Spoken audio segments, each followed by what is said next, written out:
భగవద్గీతే భవద్వేషిణి. కృష్ణో రక్షతు no జగత్రయగురుః కృష్ణం నమస్యామ్యహం. కృష్ణే నామరశత్రవో వినిహతాః కృష్ణాయ తస్మై నమః. కృష్ణాదేవ సముత్థితం జగదిదం కృష్ణస్య దాసోస్మ్యహం. కృష్ణే తిష్టతి విశ్వమేతదఖిలం హే కృష్ణ సంరక్ష మాం.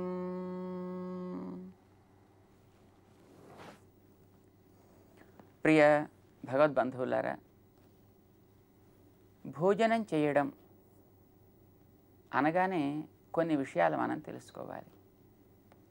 ఏమిటవి అంటే, ఏది ముందర తినాలి, దాన్ని ఏ విధంగా తయారు చేయాలి, ఆ తినే విధానం ఎలా ఉంటుంది, ఏదైనా ఒక పదార్థం కనిపించి అది కూడా తినేసేదే అని అనుకుంటూ తింటే దానివల్ల ఏం జరుగుతుంది. వైద్యులు మనకి ప్రతిరోజు కనీసం ఇన్ని క్యాలరీస్ ఇచ్చేటటువంటి ఆహారం తినడం అవసరం, అందులో ఇంత ఏదో కొంత పల్ప్ ఉండడం అవసరం, ఏదో కొంత పీచు పదార్థాలు ఉండడం అవసరం దేహానికి, అవిగో ఫలానా ఫలానా వాటిల్లో ఉంటాయి కనుక వాటిని తినవచ్చు అని ఏదో మనకి వివరిస్తారు. ఆ వివరించినటువంటి పదార్థాలు మన ఆహారంలో ఉన్నాయా లేవా, ఆ పదార్థాలు మనం స్వీకరించేటప్పుడు అందులో ఉండేటువంటి శక్తి మన దేహంలోకి వచ్చేట్టుగా మనం వాటిని తయారు చేస్తున్నామా లేదా. శక్తి రావాలి కదా అని అది నోటికి ఏదో వెగటుగా ఉండేటట్టో లేకపోతే దేహాన్ని హింసించేటట్టుగానో దాన్ని మళ్ళీ మనం తినలేము. కనుక తినడానికి యోగ్యమయ్యేట్టుగా దాన్ని తయారు చేయాలి. యోగ్యమయ్యేట్టుగా తయారు చేసేటప్పుడు అందులో ఉండేటటువంటి శక్తి పోవడానికి వీల్లేదు, అది ఉత్తి చెత్తగా మిగలడానికి వీల్లేదు, అది మళ్ళీ మనకి అనారోగ్యాన్ని కలిగించేట్టుగా ఉండడానికి వీల్లేదు. ఒక్క ఆహారం తినాలంటే ఇన్ని రకాల జాగ్రత్తలు మనం తీసుకుంటే తప్ప ఆ ఆహారం మన ఒంటికి సరి అయినటువంటి ఆరోగ్యాన్ని కలిగించేదిగా ఉండదే.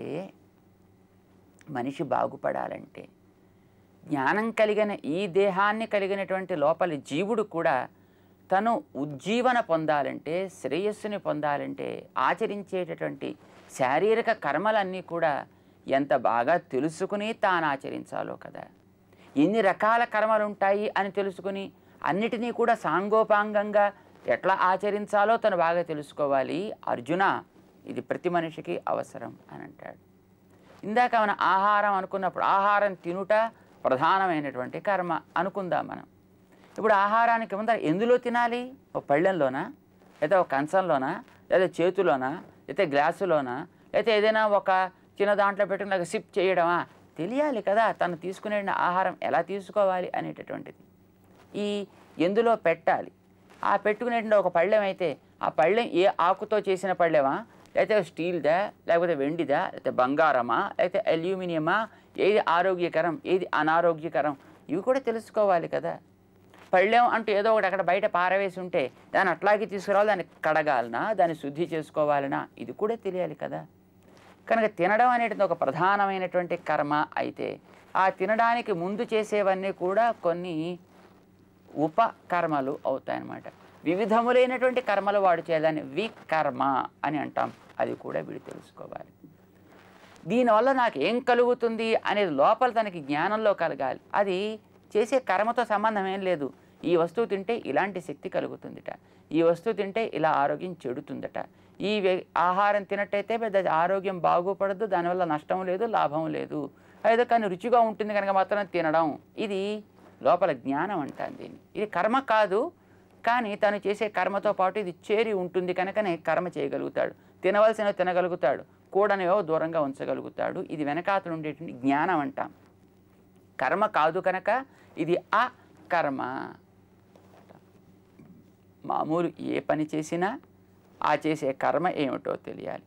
ఆ చేసేటువంటి కర్మ ఎందుకోసం చేస్తున్నానో వెనకాతల ఉండేటటువంటి కర్మ ఇతరమైనటువంటిది ఏదో అకర్మ అంటాను దాన్ని. ఆ అకర్మ తెలియాలి, దాన్ని జ్ఞానం అని మనం అనుకుందాం. అకర్మ తెలియాలి. చేసేటప్పుడు ఎన్ని రకాల వస్తువులతో కూడుకుని చేయాలో ఆ వివిధములైనటువంటి అంటే పళ్ళెం కడగడం, పళ్ళెం తేవడం, పళ్ళెం పెట్టడం, అది అప్పుడప్పుడే వేడివేడి వస్తువు అయితే తీసుకుని దాంట్లోంచి పళ్ళెంలో పోసుకోవడం చేత కాకపోవచ్చు. అప్పుడు చేతి దాంట్లో పెడితే చెయ్యి కాలచ్చు. దానికి ఒక గరిటెని ఆ గరిటెని మళ్ళీ కడిగి తెచ్చుకోవడం. అది ఎలాంటి గరిటె కావాలి, అది మళ్ళీ ఏ పేపర్ గరిటె అయితే ఒకసారి పెట్టి తీసేటప్పటికి రెండోసారి మళ్ళీ పనికి రాకుండా పోతుంది. కొంచెం గట్టి గరిటె కావాలి. అది మళ్ళీ ఏ పుల్లటి పదార్థమో లేకపోతే మరొక రకమైన పదార్థం అయితే అందులో ఏ ఇత్తడిదో అలాంటివి పెట్టకూడదు. అది కిలిమెక్కిపోయి ఆరోగ్యం చెడుస్తుంది. కనుక అందులో పెట్టే గరిటె ఎట్లాంటిది కావాలి. ఇది కూడా తాను స్వీకరించాలి, తాను తెచ్చుకోవాలి. ఇవన్నీ కూడా తేవడం ఒక పని, కడగడం ఒక పని, పళ్ళెం తేవడం ఒక పని, దాన్ని కడగడం ఒక పని, దాంట్లో తీయడం ఒక పని, ఇందులో పెట్టడం ఒక పని. ఇందులో ప్రతి పని కూడా దేనికి దానికి సక్రమంగా సాగినప్పుడు, అన్నీ పెర్ఫెక్ట్గా తను చేసుకున్నప్పుడు ఆహారాన్ని చక్కగా తను స్వీకరించగలుగుతాడు. ఇవన్నీ కూడా వివిధములైనటువంటి యాక్టివిటీస్, వివిధములైనటువంటి కర్మాచరణ అంటాం మనం. దానికే వికర్మ అని కృష్ణుడు పేరు పెట్టాడు భగవద్గీత 4వ అధ్యాయంలో. శాస్త్రీయమైనటువంటి దేహాత్మజ్ఞానంతో కలిగి తను చేసేటటువంటి పనులు కూడా అర్జున ఇలాంటి మూడింటిని తెలుసుకుని చేస్తేనే సక్రమంగా ఉంటాయి అని 4లో తను ఉపదేశం చేస్తున్నాడు. కర్మణో హ్యపి బోద్ధవ్యం బోద్ధవ్యంచ వికర్మణః అకర్మణశ్చ బోద్ధవ్యం గహనా కర్మణో గతిః. కర్మణో హ్యపి బోద్ధవ్యం, తను చేసేటువంటి ప్రధానమైనటువంటి కర్మ ఏదో ఆ కర్మ యొక్క స్వరూప స్వభావాన్ని స్పష్టంగా బోద్ధవ్యం తెలుసుకుని తీరాలి. ఏం చేయాలి? తను ఒక డాక్టర్ అనుకోండి, ఎవరైనా పేషెంట్ మీద పని చేయాలి అంటే ఇప్పుడు తను చేయాల్సిన పని ఏమిటి, అసలు ఆ పేషెంట్కి వచ్చిన జబ్బు ఏమిటి, ఇది వీడికి తెలియద్దు. మొదట ఓహో ఇతను ఫలానా పేషెంట్, ఈ పేషెంట్కి వచ్చినటువంటిది ఏదో కడుపు నొప్పి, దానికి ఇక్కడ లోపల ఏదో రాయి ఉన్నది అయితే మరొకటి ఏదో ఉన్నది, అది తెలియాలి. అది ఏమిటో తెలియాలి. ఇదంతా తెలివి లోపల, ఇది అకర్మ అని అంటాం. ఆ తర్వాత తను కత్తి పట్టుకొచ్చి ఆ కోసి రాయిని తీసి మళ్ళీ కుట్టడం, ఇది ప్రధాన కర్మ అంటాం. తెలివి అకర్మ, చేసేది కర్మ. అయితే ఈ కోసేటప్పుడు తను నేరుగా వచ్చి కత్తి పట్టుకుని చక్కగా బజార్లోంచి తను మన కోసేయడలాగా ముందర ఆపరేషన్ థియేటర్ని రెడీ చేస్తాడు. దాంతోపాటు కొంతమంది వ్యక్తులను రెడీ చేసి ఒక టీమ్ ఆఫ్ వర్కర్స్ రెడీ చేసుకుంటాడు.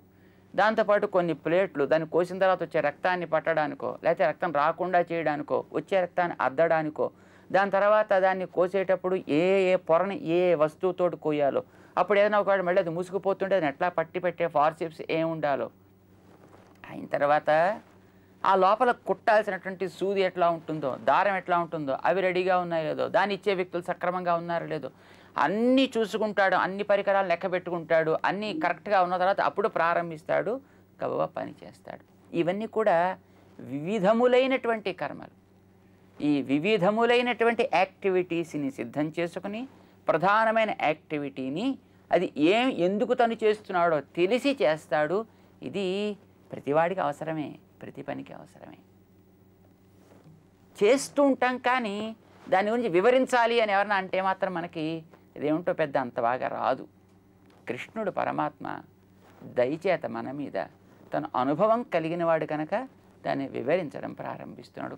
కర్మణో హ్యపి బోద్ధవ్యం, ప్రధానమైనటువంటి చేయాల్సినటువంటి పుట్టిన ప్రతి మనిషి తెలుసుకోవలసినటువంటి కర్మ, తాను ఎవడు, ఏం చెయ్యాలి, తనకి లభించిన దేహమేమి, దీన్ని ఎంతవరకు వాడుకోవాలి, తనని ఇక్కడికి తెచ్చిన పరమాత్మ ఎవడు, వాడితోటి తనకుండే సంబంధం ఏమిటి, ఏం చేసేందువల్ల ఆయనకి ఏ రకమైనటువంటి ప్రీతి ఏర్పడుతుంది, ఆ ప్రీతి ఏర్పడుతుంది కనుక చేయాల్సినవి చేయతగనవి ఇవి తెలుసుకోవాలి. కర్మణో హ్యపి బోద్ధవ్యం. రెండవది బోద్ధవ్యంచ వికర్మణః. వికర్మ వివిధములైనటువంటి కర్మలు, ఏ ఏ పనులు ఎట్లా ఎట్లా చేయాలి అవి తెలుసుకోవాలి. అకర్మణశ్చ బోద్ధవ్యం, చేసేటటువంటి పనికి వెనకాతలు ఉండేటటువంటి జ్ఞానం ఏమిటి. అందుకోసమే అర్జున ఏదైనా పని చేసేటప్పుడు తెలివి కలిగి ఇది ఇలా చేయాలి, ఇది ఇలా చేయాలని చెప్పేవాళ్ళు వేరే ఉంటారు. వాళ్ళు చెప్పడం మీదే బాగా నేర్పరితనాన్ని సంపాదించి దాంట్లో వాళ్ళు మాస్టర్స్ అనమాట. వాళ్ళు దాంట్లో టీచర్స్ అయిపోతారు, వాళ్ళు దాంట్లో ప్రొఫెసర్స్ అయిపోతారు అనమాట. వాళ్ళు చెబుతూ ఉంటారు. అయితే వాళ్ళని పిలిచి కూర్చోబెట్టి చేయవయ్యా అంటే కొంచెం కష్టమే.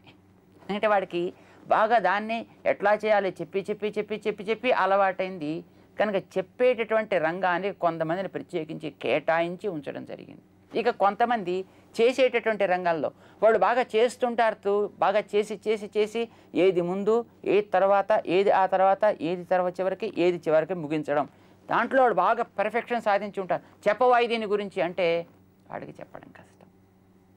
కనుక చెప్పేవాడికి చెప్పడంలోనే నేర్పరితనం, చేసేవాడికి చేయడంలోనే నేర్పరితనం. అందుకోసం చేయడం కోసం కొందరిని కేటాయిస్తారు, చెప్పడం కోసం కొందరిని కేటాయిస్తారు. వైదికమైనటువంటి యజ్ఞయాగాది క్రియాకలాపాల్లో కూడా ఈ పద్ధతి అవలంబిస్తారు. అన్నిటినీ జాగ్రత్తగా చూస్తూ వాటన్నిటినీ కూడా జాగ్రత్త గమనించేటువంటి వ్యక్తి ఒకడుంటాడు, గానం చేసే వ్యక్తి ఒకడుంటాడు, హోత ఒకడుంటాడు, చేసేటువంటి యజ్ఞయాగాది క్రియాకలాపాలు చేసేటువంటి వ్యక్తి వేరన్నమాట. కావలసిన సామగ్రిని ఏది ముందు పట్టురావాలి ఏది వెనక పట్టురావాలి అన్నీ కలిపి ఒకసారే పట్టురావాలా, ఒక్కొక్కటి విడిగా పట్టురావాలా, ఒక చోట నుంచి ఏదో పాలు పెరుగు పట్టుకురావాలి అని అంటే మొట్టమొదట దానికి కావాల్సిన పాలు పట్టుకొచ్చి దాంతో చేయవలసిన పని చేసి మళ్ళీ వెళ్ళి అప్పుడు పెరుగు పట్టుకురావాలి అని ఒక నియమం అట. మళ్ళీ వెళ్ళి మళ్ళీ తెచ్చి మళ్ళీ వెళ్ళి ఎవరు తెస్తాండి, ఒకసారి వెళ్ళి రెండు తేవడానికి వీలు లేదు, తెస్తే మళ్ళీ ఆ క్రియ వ్యర్థం అవుతుంది అని అంటారన్నమాట. ఏది ముందు ఏది వెనుక అనేటటువంటిది, ముందు వెనుక కర్మలకి మధ్యలో ఎంత గ్యాప్ ఉండాలి అనేటటువంటిది చాలా నిర్ణయించబడి ఉంటుందన్నమాట. ఇవన్నీ తెలిసిన వ్యక్తి ఒకడు ఉంటాడు యాగాదులు జరిగేటప్పుడు, వాడు అక్కడ కూర్చుంటాడు, కదలడు, వాడు గమనిస్తూ ఉంటాడు ఎవరేం చేస్తున్నారో అంతా. వాడు గమనిస్తున్నాడు కనుక ఆయా పనులు చేసేవాళ్ళు వాడికి పనులు చేసుకోవడం అన్నాడు, వాడు సక్రమంగా దాన్ని చేసుకుంటూ పెడతారు. ఎక్కడ ఎవడు ఏ ఒక్క చిన్న క్రియాకలాపాన్ని తప్పుగా ఆచరించినప్పటికీ కూడా మొత్తం చేసిన పని అంతా వ్యర్థం అవుతుంది. ఎవడైనా ఒకడు తప్పు చేస్తున్నట్టే గమనించే వ్యక్తి దాన్ని తాను రెక్టిఫై చేసుకోవాలి, వాడు దాన్ని దోషం లేకుండా ఉండేట్టుగా తను సవరించుకోవాలి, సంస్కరించాలి అన్నమాట. ఇలాగా ఆయా చేసే వ్యక్తులు ఎవరెవరు ఏమేం చేస్తారు అనే విషయాన్ని మనకి శాస్త్రం నిర్ణయం చేస్తుంది. ఇది లౌకిక కర్మకైనా అంతే, వైదికమైనటువంటి కర్మకైనా అంతే. కనుక చెప్పేటటువంటి వాడు చెప్పిన దాన్ని చేసే వ్యక్తి సక్రమంగా చేసుకుంటూ వెళ్ళాలి. ఇగో ఈ పని ఇలా ఇంతవరకు ఎందుకండి అంత చేయడం, ఏమండి అలాగే చేయడం ఎందుకండి, అప్పుడు ఎందుకు చేయడం అండి అని అంటే ఆ చేసేవాడికి చెప్పడం కష్టం. ఇప్పుడు ఈ చేసేవాడికి చెప్పేవాడికి ఇద్దరికి సమన్వయం కనుక సక్రమంగా కుదిరిందా చూసి నేర్చుకునే మూడో వ్యక్తికి చేయవలసినటువంటి పని ఏదో స్పష్టంగా తెలుస్తుంది. కానీ చాలా కాలం అయిపోవడం చేత అర్జున చెప్పేవాళ్ళు చెప్పడానికే పరిమితం అయ్యారు, చేసేవాళ్ళు చేయడానికే పరిమితం అయ్యారు. ఇప్పుడు తర్వాత వ్యక్తులకి చేస్తుంటే చేసి చూస్తూ ఎందుకు చేస్తున్నావు ఇలాగంటే వాడికి చెప్పడం రాలేదు, చెప్పేవాడికి చేసి చూపించవా అంటే చెప్పినట్టుగా చేయడం వాడికి అలవాటు కాలేదు. ఇప్పుడు ఉండేటువంటి మనకి ఆ చెప్పింది అర్థం కాక ఇటు చేసేవాళ్ళది సమన్వయం కాక మనం రెంటిని మానేసాం, ఎందుకు అనవసరంగా లేనిపోయిన చికాకులు తెచ్చుకోవడం అనేటటువంటి ఆశయము ఏమిటో మనకి తెలియదు. అందుకే కర్మలోపం ఏర్పడింది అయ్యా, జ్ఞానలోపము ఏర్పడింది. కనుక అర్జున తత్తే కర్మ ప్రవక్ష్యామి, నీకు ఆ కర్మల గురించి నేను చెబుతున్నాను. ఆ కర్మ ఎన్ని రకాలుగా ఉంటుంది, వివిధములైన కర్మలతో కూడుకుని ఉంటుంది, జ్ఞానంతో కూడుకుని ఉంటుంది. అది చేసి ఆచరించేటువంటి కర్మ. వాటిని గురించినటువంటి స్వరూప స్వభావాలు నీకు స్పష్టంగా తెలియడం కోసం నేను వివరిస్తున్నాను సుమా అంటూ, వేటిని ఏ విధంగా మనం తెలుసుకుంటే తద్వారా మనం చేసేటటువంటి మనకి ఉజ్జీవనకరం అవుతుంది అనే కర్మ యొక్క స్వరూప నిరూపణాన్ని 4వ అధ్యాయంలో శ్రీకృష్ణుడు చేస్తూ ముందుకు సాగుతాడు. జై శ్రీమన్నారాయణ.